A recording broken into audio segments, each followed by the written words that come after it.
नमस्कार दोस्तों, स्वागत है आपका हमारे न्यूज़ चैनल के ऊपर। आज की टॉप 50 बेहतरीन खबरें देखने के लिए अगर आपने अब तक हमारे यूट्यूब चैनल को सब्सक्राइब नहीं किया है तो इसे सब्सक्राइब कर लीजिए ताकि आपको मेरे हर लेटेस्ट अपडेट सबसे पहले। आज देश की टॉप 50 बेहतरीन खबरों के अंदर सबसे पहले नंबर पर आती है प्रधानमंत्री नरेंद्र मोदी का इजरायल दौरा रणनीतिक रूप से बेहद महत्वपूर्ण माना जा रहा है। इस यात्रा में रक्षा, साइबर सुरक्षा और कृषि तकनीक के समझौते संभव हैं। दोनों देशों के बीच मिसाइल डिफेंस, ड्रोन टेक्नोलॉजी सहयोग पर विशेष चर्चा होगी। भारत मध्य पूर्व कूटनीति को मजबूत करने की कोशिश में इसका हिस्सा ले रहा है।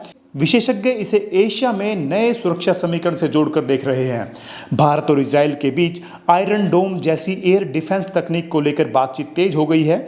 ये सिस्टम दुश्मन के रॉकेट और मिसाइल हमलों को हवा में ही नष्ट करने के लिए सक्षम होगा।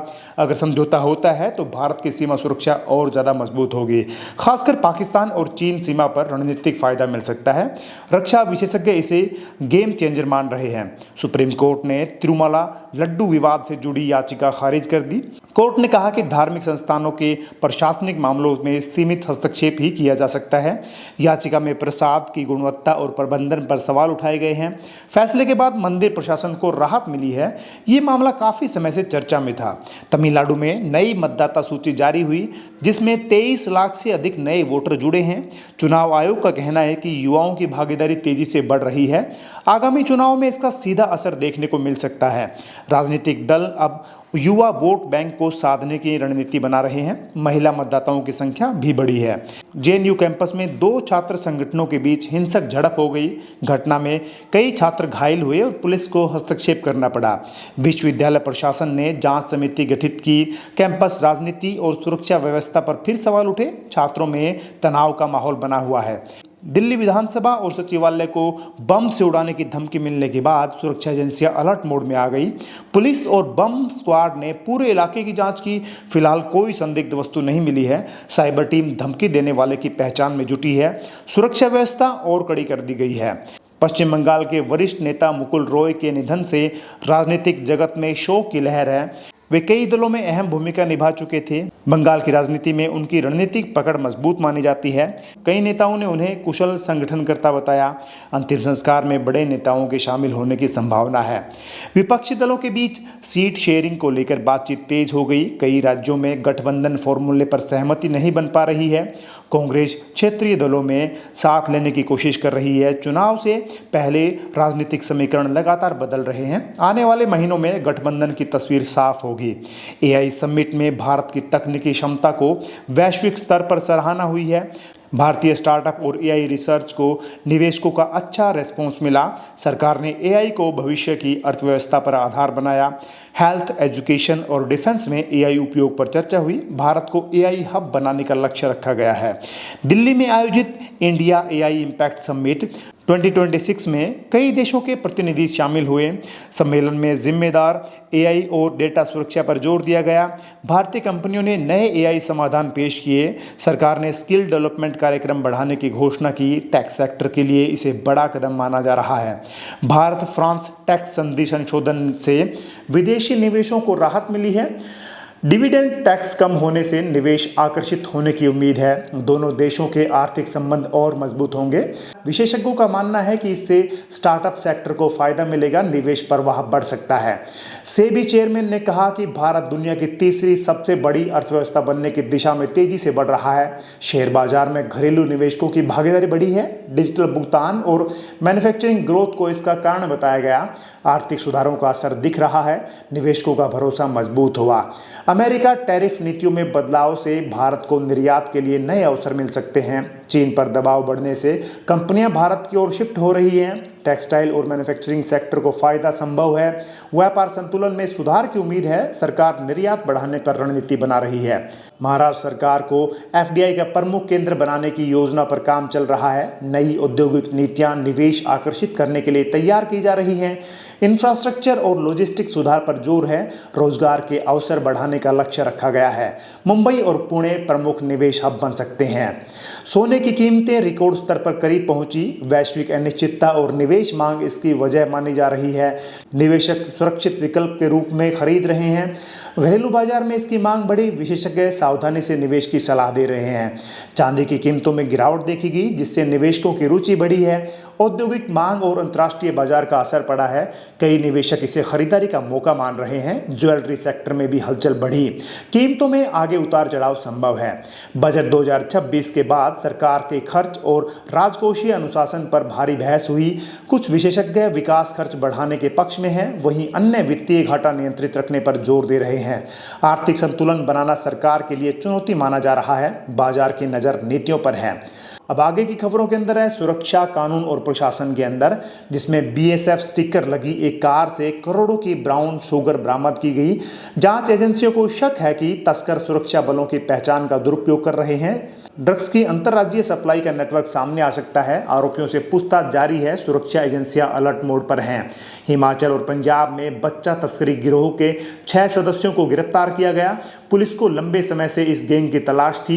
कई राज्यों में नेटवर्क फैला होने की आशंका है। बच्चों को अवैध गोद लेने और मजदूरी के लिए बेचा जाता था। मामले का विस्तृत जांच चल रही है।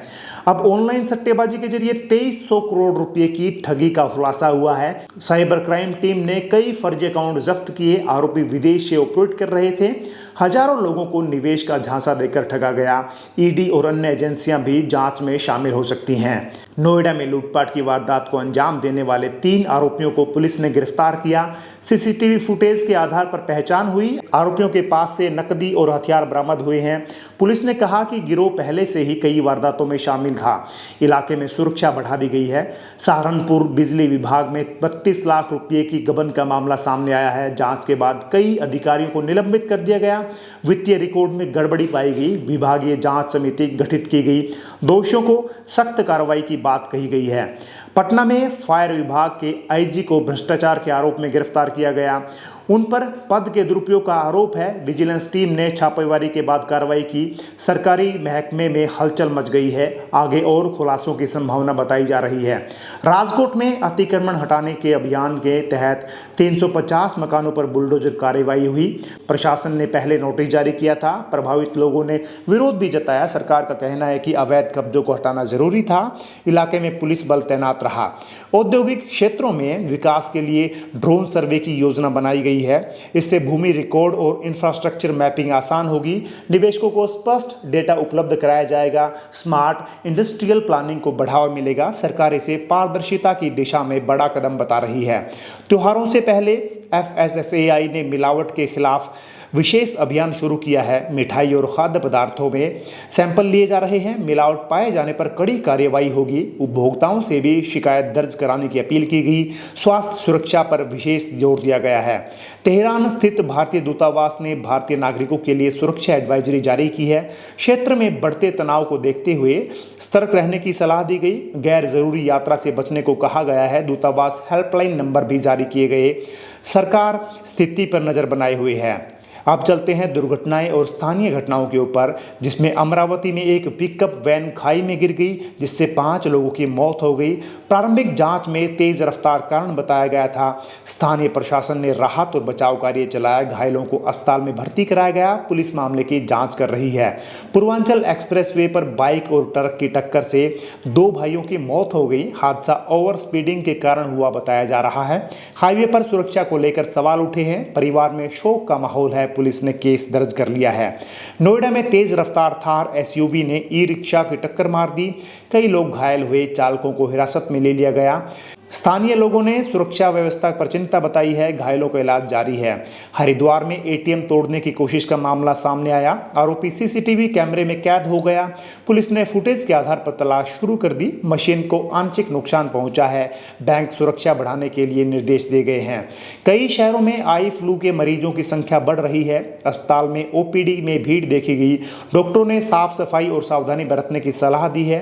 स्कूलों में भी अलर्ट जारी हुआ। स्वास्थ्य विभाग स्थिति पर पर नजर बनाए हुए है। अब चलते हैं खेल जगत के ऊपर, जिसके अंदर T20 वर्ल्ड कप में भारत की हार के बाद सेमीफाइनल समीकरण बदल गए हैं। टीम को अब अगले मैचों में बेहद प्रदर्शन करना पड़ेगा। नेट रन रेट अहम भूमिका निभाएगा। विशेषज्ञ टीम संयोजन पर सवाल उठा रहे हैं। फैंस ने निराशा देखी गई है। कई राज्यों में क्रिकेट चयन ट्रायल शुरू हो चुका है। युवा खिलाड़ियों को अपनी प्रतिभा दिखाने का मौका मिल रहा है।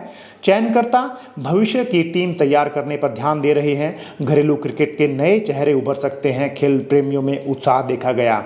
आईसीसी टूर्नामेंट में टीम कॉम्बिनेशन पर चर्चा तेज हुई है। बल्लेबाज क्रम और गेंदबाज आक्रमण पर बहस जारी है। पूर्व खिलाड़ियों ने बदलाव की सलाह दी है। कप्तानी रणनीति पर भी सवाल उठे हैं। अगले मैच अहम माने जा रहे हैं।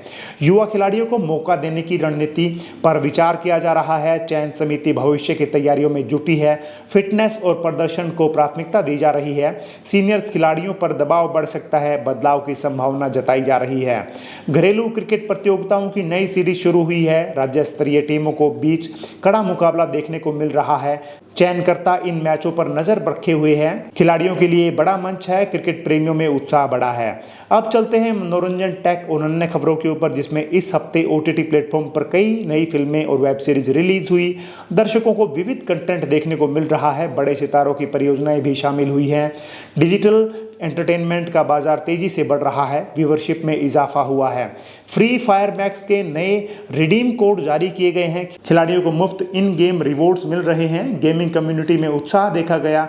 युवाओं के मन में लोकप्रियता बनी है। सर्वर ट्रैफिक भी बढ़ा है। AI टेक्नोलॉजी में भारत को ग्लोबल लीडर बनाने पर सरकार जोर दे रही है। स्टार्टअप्स और रिसर्च संस्थानों को प्रोत्साहन दिया जा रहा है। डेटा सेंटर और क्लाउड इंफ्रास्ट्रक्चर मजबूत किया जा रहा है। रोजगार के नए अवसर पैदा हो सकते हैं। डिजिटल अर्थव्यवस्था को बढ़ावा मिलेगा। डिजिटल शिक्षा ऐप्स पर शिक्षकों को विशेष ट्रेनिंग दी गई है। ऑनलाइन लर्निंग और प्रभावी योजना बनाने की तैयारी है। ग्रामीण क्षेत्रों में डिजिटल पहुंच बढ़ाने पर फोकस है। छात्रों को नई तकनीक से जोड़ने की कोशिश की जा रही। शिक्षा क्षेत्र में बदलाव की उम्मीद है। कई शहरों में स्वच्छता जागरूकता अभियान चलाए गए। नागरिकों को साफ सफाई बनाए रखने की अपील की गई है। नगर निगम ने विशेष ड्राइव चलाई। स्कूलों और संस्थानों ने भी भाग लिया। पर्यावरण संरक्षण पर जोर दिया गया। अब आज की अगली खबर के अंदर है भारत इजराइल रक्षा सहयोग और मजबूत होने की संभावना। मिसाइल, ड्रोन और साइबर सुरक्षा पर फोकस रहा। संयुक्त सैन्य अभ्यास भी बढ़ सकते हैं। रणनीतिक साझेदारी गहरी हो रही है। क्षेत्रीय सुरक्षा संतुलन प्रभावित हो सकता है। भारत में निवेशकों की संख्या तेजी से बढ़ रही है। शेयर बाजार और म्यूचुअल फंड में भागीदारी बढ़ी है। वित्तीय साक्षरता अभियान का असर दिख रहा है। डिजिटल ट्रेडिंग प्लेटफॉर्म लोकप्रिय हुए हैं। बाजार में नई ऊर्जा देखी जा रही है। अब चलते हैं 50वीं खबर के ऊपर, जिसमें सरकार का लक्ष्य है 2047 तक विकसित भारत बनाना है। इंफ्रास्ट्रक्चर, टेक्नोलॉजी, शिक्षा पर पूरा फोकस है। आर्थिक सुधारों को तेजी से लागू किया जा रहा है। वैश्विक मंच पर भारत की भूमिका मजबूत करने की योजना है। दीर्घकालिक विकास रणनीति पर काम जारी है। धन्यवाद दोस्तों। अगर आपने अब तक हमारे YouTube चैनल की न्यूज़ को सुना और देखा है तो आप हमारे चैनल को अगली बार बेहतरीन खबरें देखने के लिए सब्सक्राइब कर सकते हैं।